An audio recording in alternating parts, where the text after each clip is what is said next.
अगर आप middle class से बिलोंग करते हैं तो आपका एक सपना होता है अपना खुद का घर होना। खुद का घर लेने के लिए ना मिडिल क्लास वाले को बहुत ही मशक्क़त करनी पड़ती है। यहाँ से उधार लो, वहाँ से उधार लो, रिश्तेदारों से पैसे मांगो, कहीं और से कुछ भी मांगो, अपना घर होना चाहिए। अपना घर तो ज़रूरी होता है, लेकिन क्या इस अगर लोन के चक्कर में अगर हैं कि लोन लेकर के घर खरीदे तो क्या आपके लिए यह लोन सही होगा? अगर होम लोन ले रहे हैं, कुछ हद तक ये तो यह सही है क्योंकि इसका इंटरेस्ट रेट आज के डेट में कम है। दूसरा, टैक्स बेनिफिट भी मिल जाता है। अगर आप हस्बैंड वाइफ दोनों जॉब में हैं तो इसको आपको डबल टैक्स बेनिफिट मिलेगा। मैं यह घर खरीदने के खिलाफ़ नहीं, बिल्कुल भी नहीं। मेरे बहुत सारे वीडियो में कमेंट आते हैं कि आप घर खरीदने के लिए बोल रहे हैं, 40 साल बाद 20 साल बाद खरीदिए, SIP में पैसा लगाइए, उसके बाद घर खरीदिए। वैसी बात नहीं है। आपका एक सेंटिमेंट जुड़ा होता है घर के साथ। घर खरीदना आवश्यक है, लेकिन क्या घर खरीदने के साथ साथ इन्वेस्टमेंट भी आप कर रहे हैं या नहीं, इस पर भी ध्यान रखिएगा। तो आज का जो टॉपिक है दूसरे लोन की अपेक्षा होम लोन लेना क्यों आपके लिए फ़ायदेमंद साबित हो सकता है। इसके बहुत सारे रीज़न हैं। होम लोन ले करके अगर आप अपना घर खरीद रहे हैं तो बहुत अच्छी बात है। आइए आज आपके अपने सपनों के घर पूरा करने में मैं आपकी मदद करता हूँ। थोड़ा सा प्लानिंग कर देता हूँ। वीडियो को शुरू से अंत तक देखिएगा ताकि आपको सही रूप से प्रोसेस को पता चले। स्किप कीजिएगा तो बहुत सारे प्रोसेस आपके लिए छूट जाएंगे, फिर समझ में नहीं आएंगे। सबसे पहला फ़ायदा होता है टैक्स बेनिफिट का। अगर आप जॉब में हैं तो वहाँ पर 3.5 लाख तक का आपको टैक्स बेनिफिट मिलेगा। अगर हस्बैंड और वाइफ दोनों जॉब में हैं तो टोटल मिला करके 7 लाख तक का टैक्स बेनिफिट होम लोन में मिल सकता है। होम लोन में अगर आप सही रूप से उपयोग करें ना तो बहुत ही अच्छा प्रोडक्ट है, बहुत ही अच्छा प्रोडक्ट है। लेकिन होता क्या है, शुरुआती दिन में अगर आप होम लोन ले लेते हैं, फाइनेंशियल लिटरेसी नहीं होने के कारण फिर आपको इसमें दिक्कत का सामना करना पड़ सकता है। आगे आने वाले जब 15-20 सालों के लिए आप लोन लेते हैं ना, 50 लाख 60 लाख 1 करोड़ तक का, तो दिक्कत वहाँ पर चालू हो जाती है। आपकी लायबिलिटी हर दिन बढ़ते जाती है। लेकिन अगर प्लानिंग आपकी अगर सही हो ना तो इस लायबिलिटी को आप आसानी से मात दे सकते हैं। इस बात को आप ध्यान में रखिएगा। सबसे पहला बेनिफिट आपको बता दिया। अगर आप जॉब में हैं, टैक्स फाइल करते हैं तो वहाँ पर आपको 3.5 लाख, हस्बैंड वाइफ दोनों जॉब में है तो जॉइंट होम लोन लीजिए, 7 लाख का टैक्स बेनिफिट मिलेगा। बहुत ही बेहतरीन प्लान है। तो इसमें आगे देखेंगे कि मान लीजिए आप अगर कोई घर खरीद रहे हैं, एक एग्जांपल के तौर पर मानता हूँ, यहाँ पर जो है आपका जो है टोटल कॉस्ट पड़ रहा है 70 लाख।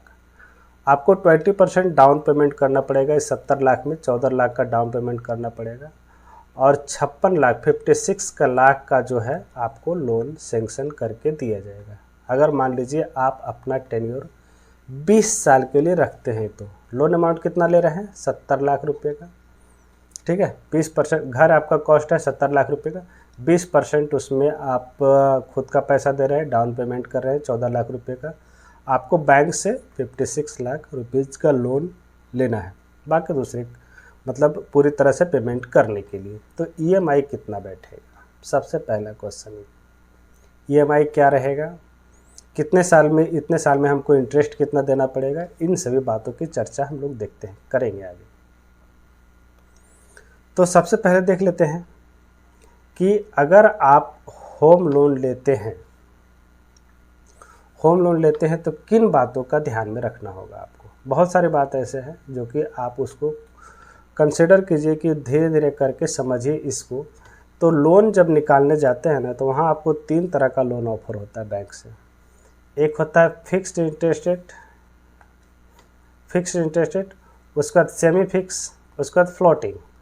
फिक्स्ड इंटरेस्ट रेट कहने का मतलब ये है कि अगर 20 साल के लिए लोन लेते हैं तो अगर मान लीजिए 8.5% पर आपको अगर फिक्स कर दिया गया तो हर एक साल जब तक आपका लोन चलेगा टिल लास्ट ईयर तक आपका जो है EMI फिक्स रहेगा, कम ज़्यादा नहीं होगा, इंटरेस्ट वही रहेगा। भले कुछ भी होने दीजिए, गवर्नमेंट पॉलिसी को कुछ भी होने दीजिए, आपका इंटरेस्ट रेट फिक्स रहेगा।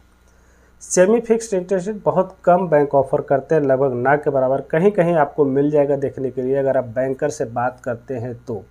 इसमें होता है क्या, कुछ सालों के लिए आपको फिक्स, उसके बाद फिर आप फ्लोटिंग रेट पे चले जाइए, फिर फिक्स में आ जाइए। इस तरह से बहुत कम है, रेयर केस में मिलता है, ना के बराबर, तो इसको आप हटा भी सकते हैं।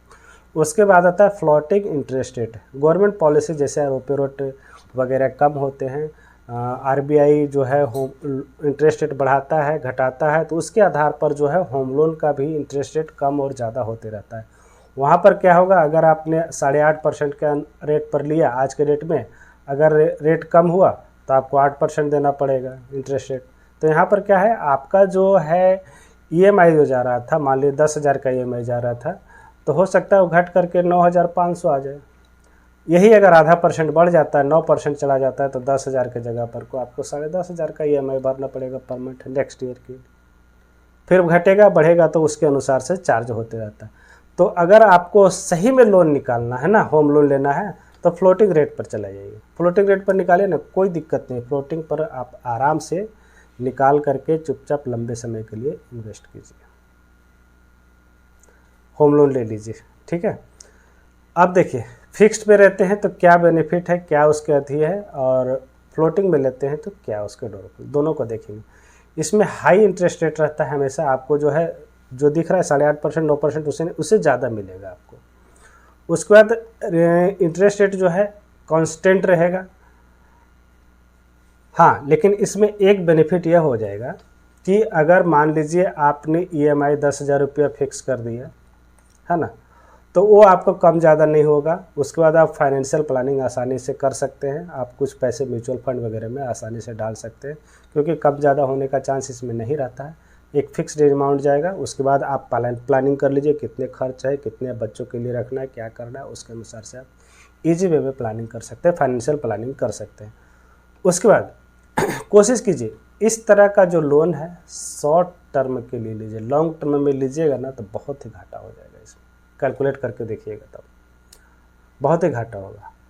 उसी दूसरी ओर फ्लोटिंग रेट में लेते हैं तो लो इंटरेस्ट रेट रहता है, यहाँ पर चेंज होते रहता है, मार्केट के अनुसार से चेंज होता है, आरबीआई के रूल रेगुलेशन के अनुसार से चेंज रहता है। हाँ, इसमें फाइनेंशियल प्लानिंग आपको डिफ़िकल्ट हो जाएगा। मान लीजिए रेट बढ़ता है, इंटरेस्ट आधा % भी बढ़ता है, तो 50-60 लाख का लोन में आपको बहुत ही उतार चढ़ाव देखने को मिल सकता है। तो फाइनेंशियल प्लानिंग करने में थोड़ा दिक्कत होगा। और हमेशा इस तरह के लोन को आप लंबे समय के लिए लीजिए, लंबे समय के लिए लेते हैं तभी आपको यह ज़्यादा आसानी से रहेगा, ज़्यादा आसानी से ईजी वे में आप लोन को रीपेमेंट कर पाएंगे। अब आगे बढ़ने से पहले हम एक चीज़ और देखेंगे, यहाँ पर इसका इंटरेस्ट रेट थोड़ा देखते हैं किस तरह का रहता है। आपने 70 लाख का जो लोन निकाला है, उसमें से जो 56 लाख का जो 70 लाख का जो घर खरीदा है, उसमें से 56 लाख का जो बैंक की तरफ से लोन लेंगे 20 सालों के लिए, इसका हम लोग देखें कि इंटरेस्ट कितना आता है, कितना हम लोग को देना पड़ेगा। तो यहाँ पर हम लोग ले रहे हैं 56 लाख का घर, 56 लाख, और टेन्योर पकड़ के चलते हैं कितना, 20 साल। 8.5% के रेट से अनुसार से कैलकुलेट करते हैं। 8.5% के अनुसार से आप देखेंगे तो ईएमआई जो है आपका बैठ रहा है लगभग 48,598। कितना, 48,598, ठीक है। इस पर जो आप इंटरेस्ट दे रहे हैं ना, 60 लाख रुपया इंटरेस्ट दे रहे हैं, 60,63,554। प्रिंसिपल अमाउंट 56,000, टोटल मिला के 1,16,63,544 रुपया बैंक को पेमेंट करेंगे। अगर शुरू से अंत तक आप लोन का पेमेंट करते हैं, तब बीच में किसी भी तरह का किस्त नहीं जमा करते हैं, तो 1,16,00,000 आपको बैंक को देना होगा। जितना आपने लोन लिया उससे ज़्यादा आपको इंटरेस्ट देना पड़ेगा, इस बात को ध्यान में रखिए। अब रही बात कि अगर 48 लाख का जो लोन लेगा जो आदमी, उसकी सैलरी कम से कम 1 लाख से ज़्यादा होना चाहिए। कोशिश कीजिए कि आपके जितनी सैलरी है उसका 30 से 40% से ज़्यादा किसी भी तरह का लोन, जितने भी तरह का लोन चल रहा है, सभी तरह के लोन मिला करके 30 से 40% से ज़्यादा का लोन का अपने अमाउंट से पे मत कीजिए। अगर उससे ज़्यादा पेमेंट करते हैं ना तो आपको दिक्कत का सामना करना पड़ सकता है आगे आने वाले समय में। आपकी फाइनेंशियल प्लानिंग गड़बड़ा सकती है, आपके जो है घर में जो है दूसरे तरह का प्रॉब्लम शुरू हो सकते हैं। बहुत सारे जो है आप बच्चों को सही समय पर शिक्षा नहीं दे पाएंगे तो उससे दिक्कत का सामना करना पड़ सकता है। इसलिए इन सभी बातों को सोच समझ के लीजिए। आपका लोन कितना ज़्यादा हो रहा है, कितना अमाउंट में आप लोन ले रहे हैं, आपकी सबसे बड़ी बात की सैलरी क्या है, उसको देखते हुए आप कैलकुलेट कीजिए इसको। तो यहाँ पर हो गई बात कि अगर आप 48,00,000 रुपये पर मंथ अगर भरने के लिए तैयार हैं तो आपको यह लोन आसानी से मिल जाएगा बैंक के द्वारा। लेकिन फिर देखिए इंटरेस्ट भी ज़्यादा आपको पेमेंट करना पड़ रहा है। लगभग 60 लाख 61 लाख रुपया के आसपास इंटरेस्ट पेमेंट आपको करना पड़ रहा है। हर एक महीने इतना जा रहा है। देखिए अब होता क्या है कि अगर आपने लोन ले लिया 48,000 रुपये पर मंथ भर रहे हैं तो आपका प्रिंसिपल शुरू में देखिएगा फर्स्ट मंथ में 8,931 रुपये इंटरेस्ट पेमेंट करने में ज़्यादा आपका अमाउंट जा रहा है। हाँ, हालांकि देखिए धीरे धीरे आपका इंटरेस्ट पेमेंट का अमाउंट कम होते जाएगा, लेकिन अचानक से कम नहीं होगा, ये बहुत सालों के बाद से कम होता है। प्रिंसिपल अमाउंट हमेशा थोड़ा कम होते जाता है धीरे धीरे करके। तो अगर आप लंबे समय के लिए लोन लेते हैं तो कोशिश कीजिए उसको रीपेमेंट नहीं करने का, टैक्स बेनिफिट उससे लेते रहिए और जितना हो सके उसको आप जो है टालने की कोशिश कीजिए। खास करके अगर नौकरी पेशा आदमी है तो एक मुश्त पैसा आ जाए उसे आप कोशिश कीजिए कि लोन तो ले ही लिए हैं तो इन्वेस्ट कीजिए उसको, उस राशि को, जो अगर एक मुश्त पैसा कहीं से आ जाता है तो ये हो गई बात कि भाई 70 लाख का अगर घर खरीद रहे 56 लाख लोन ले करके तो 48 से 49 हज़ार रुपये पर मंथ आपको EMI भरना पड़ेगा। अब रही बात कि इस तरह के लोन अगर निकाल लेते हैं आप तो फ्लोटिंग रेट से ही निकालिएगा। अब किस बातों का ध्यान में रखना है, कौन सी गलतियां आपको नहीं करना होम लोन लेते हो, इसके बारे में हम लोग देखेंगे। सबसे पहला कि ईयरली पेमेंट मत कीजिए आप होम लोन का। हाँ, अगर आपके पास पूरी पैसा है, लोन क्लोज करना चाहे तो बिल्कुल कर दीजिए अगर कहीं से सोर्स में आ गए तो, लेकिन इससे फ़ायदा आप लीजिए, टैक्स बचाइए उसमें, है ना। टैक्स बचाते रहिएगा, ज़्यादा बेटर रहेगा। 7 लाख रुपये तक का टैक्स आपको, अगर पति पत्नी दोनों का टैक्स एक जॉइंट अकाउंट से अगर होम लोन लेते हैं तब 7 लाख रुपये तक का आप टैक्स फ्री अमाउंट ले सकते हैं। वहाँ पर फिक्स इंटरेस्ट रेट बिल्कुल भी मत चूज कीजिएगा, यहाँ पर आपको ज़्यादा घाटा का सामना करना पड़ सकता है। इसलिए कोशिश कीजिए fix interest rate home loan जो है उसे अवॉइड कीजिए। उसके बाद जिस बैंक में आपने लोन निकाल लिया, मान लीजिए वह अगर आपको ज़्यादा इंटरेस्ट चार्ज कर रहा है, आप दूसरे बैंक में कोशिश कीजिए उसको चेक करने का कि दूसरा बैंक उतना ही अमाउंट के लिए कितना हमको चार्ज कर रहा है। तो कोशिश कीजिए 0.5% भी अगर बच रहा है ना तो दूसरे बैंक में ज़रूर शिफ्ट कीजिए। शिफ्ट करने से बिल्कुल भी हिचकिचाइए नहीं। शुरुआत में हो सकता है कुछ प्रोसेसिंग फ़ी वगैरह 1,000 2,000 10,000 लगे, लेकिन लंबे समय में आपको यहाँ पर बेनिफिट देखने को मिलेगा। इसलिए आप कोशिश कीजिए कि अगर एक बैंक से लोन निकाल रही हैं तो दूसरा बैंक में पता कीजिए, उसके पीछे पड़े मत रहिए कि भाई इसी बैंक में चलते रहे, कोई ऐसा ही कार्य नहीं है। आप दूसरे बैंक में शिफ्ट कर दीजिए ना, जहाँ पर कम इंटरेस्ट रेट मिल रहा है वहाँ पर शिफ्ट कीजिए। बहुत ईजी वे में आपका जो लोन शिफ्ट हो जाएगा और इंटरेस्ट भी कम देना पड़ेगा। अब ये चौथा पॉइंट जो है ना, ये देखने वाली बात है, not investing at least 10% of total EMI in mutual fund.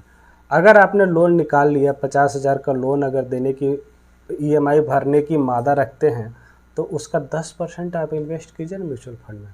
आपका जितना EMI जा रहा था ना वह वापस आ जाएगा। देखिए मैं दिखाता हूँ यहाँ पर, आपने जो है EMI कितना भरा था, EMI पर मंथ जा रहा था आपका 48,598 रुपीज़। इसका मान लीजिए पर मंथ 4500 रुपये है, मान लीजिए 4,500 रुपये अगर इन्वेस्ट कीजिए एक सही म्यूचुअल फंड में।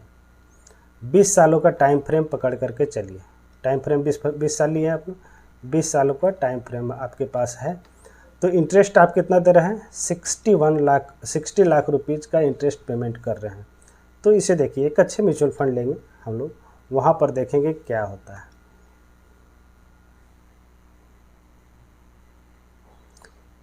हाँ जस्ट ये देखिए, अगर म्यूचुअल फंड में अगर आपने हम कितना तो बोले थे 48,500 रुपये EMI भरे थे, 4,500 इन्वेस्ट कीजिए कितने सालों के लिए, तो यहाँ पर आपका टाइम फ्रेम रहेगा 20 सालों के लिए। अगर 20 साल के लिए इंटरेस्ट 20 साल के लिए रखते हैं तो आप आराम से कोशिश करते हैं कि वहाँ पर आपको 15% का इंटरेस्ट आसानी से मिल जाएगा अगर लंबे समय के लिए होल्ड करते हैं म्यूचुअल फंड में। तो देखिए कितना बन गया, 4,500 रुपये इन्वेस्ट कर रहे हैं 20 सालों के लिए, 15% का इंटरेस्ट रेट से आपका जो मैच्योरिटी वैल्यू आ रहा है 68 लाख रुपीज़। आप लोन अमाउंट का लोन इंटरेस्ट कितना पे कर रहे थे, आपका जो इंटरेस्ट जा रहा था वह लगभग 61 लाख रुपये जा रहा था, जो कि आपको बैक हो गया 20 सालों के अंदर में। अब दूसरा इंटरेस्ट बताओ, इंटरेस्टिंग बात बताऊं, यहाँ पर पूरा होम लोन आपको मिल जाएगा, घर भी आपका, पैसा भी आपका। वो कैसे होगा देखिए, मैं दिखाता हूँ आपको। बैक चलेंगे थोड़ा EMI कैलकुलेटर के पास फिर से। EMI कैलकुलेटर, हाँ देखिए यहाँ पर जो है आपका जो है लोन अमाउंट था 56 लाख, उस पर 48,000 जो है आप पर मंथ EMI भर रहे थे, 60 लाख आप इंटरेस्ट पे कर रहे हैं, 56 लाख आपका मूलधन है, प्रिंसिपल अमाउंट है। टोटल मिला के हो गया आपका, टोटल पेमेंट कर रहे हैं 1,16,00,000। अब इस पूरा पैसे को हमको वापस लेना है तो कितना करना होगा, ठीक है, 1,16,00,000 हमको पूरी वापस चाहिए। तो क्या करेंगे, कितने का हमको SIP करना होगा, सिर्फ मतलब जितना आप EMI डाल रहे हैं उसका 20% करना होगा। 20% मान लीजिए यहाँ पर 4,500 करके चले थे, इसको 9,000 कर दीजिए। सिंपल सा इसको 9,000 करेंगे हम लोग, 9,000 कर दिए, ठीक है। 20 सालों के लिए देखिए क्या मैजिक है, 9,000 कर दिए 20 सालों के लिए, 15% का इंटरेस्ट रेट वही रखें, आपका देखिए 1,36,00,000 आपको रिटर्न मिल रहा है। आपका टोटल कितना हो रहा था, लोन प्लस प्रिंसिपल अमाउंट का, loan interest plus principal amount का 1,16,00,000, आपको मिल कितना रहा है 1,36,00,000, 20 लाख ज़्यादा मिल रहा है। लेकिन शर्त क्या है, आपको 20% ज़्यादा, सॉरी 20% ज़्यादा नहीं, आपको लोन अमाउंट का 20% इन्वेस्ट करना होगा अच्छे म्यूचुअल फंड में। तो लोन अमाउंट कितना था, लोन अमाउंट का लोन अमाउंट नहीं, EMI का 20%, EMI कितना था 48,500, उसका 20% लगभग 9,000 से ज़्यादा होता है, लेकिन 9,000 आप मान के चल रहे हैं, 9,000 अगर मान के चल रहे हैं, 9,000 से आपका जो है 1,36,00,000 पूरा हो जाता है निकल कर। तो ये मान के चलिए ना, सीधा सीधे मान लीजिए आप 48,000 EMI दे रहे थे, उसमें 9,000 और जोड़िए 57, लगभग 58,000 पर मंथ आपका EMI जा रहा है, सीधा से मान के चलिए। जब आपका 1,00,000 रुपया में 40,000, थोड़ा 10,000 और कहीं से मैनेज कर दीजिए, बेटर होगा। यहाँ पर गोल भी पूरा हो जाएगा आपका ना, और दूसरे तरह का जितना गोल है तामझाम ये वो सब पूरा होता चला जाएगा, घर भी आपका, पैसा भी आपका। सिंपल सा फंडा हो गया यहाँ पर, सिर्फ कितना 20% इन्वेस्ट करने से। इस बात को ध्यान में दीजिए, छोटे छोटे बात को अगर ध्यान में रखिएगा ना तो बहुत ही फायदेमंद रहेगा। उसके बाद आता है अगला point, not taking term insurance up to sufficient coverage. कोशिश कीजिए टर्म इंश्योरेंस लेने के लिए।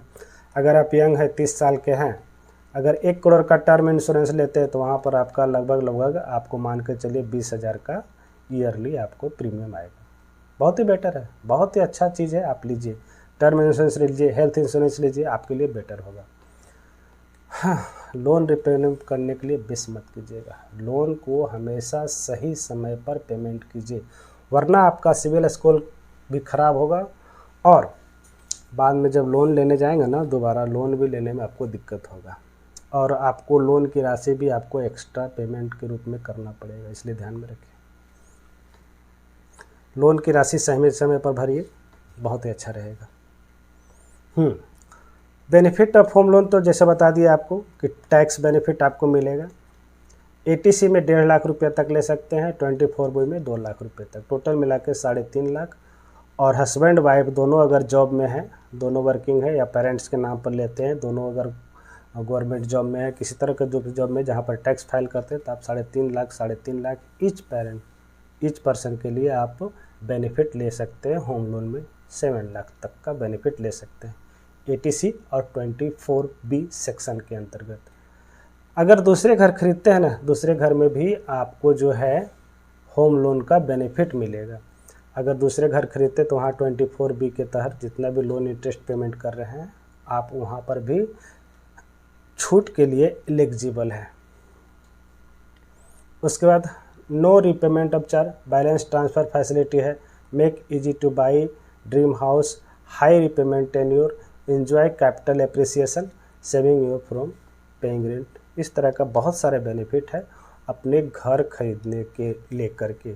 तो घर खरीदिए ज़रूर, फुलफ़िल कीजिए ड्रीम, और साथ ही साथ कोशिश कीजिए लोन को जो है, अगर आप नौकरी पेशा है तो जल्दी से जल्दी पेमेंट करने की मत कीजिए। अगर कहीं से पैसा आ जाए तो उसको आप इन्वेस्ट कर दीजिए ना, इन्वेस्ट कीजिए, जब मन हो तब पेमेंट कर दीजिए, कोई दिक्कत नहीं है।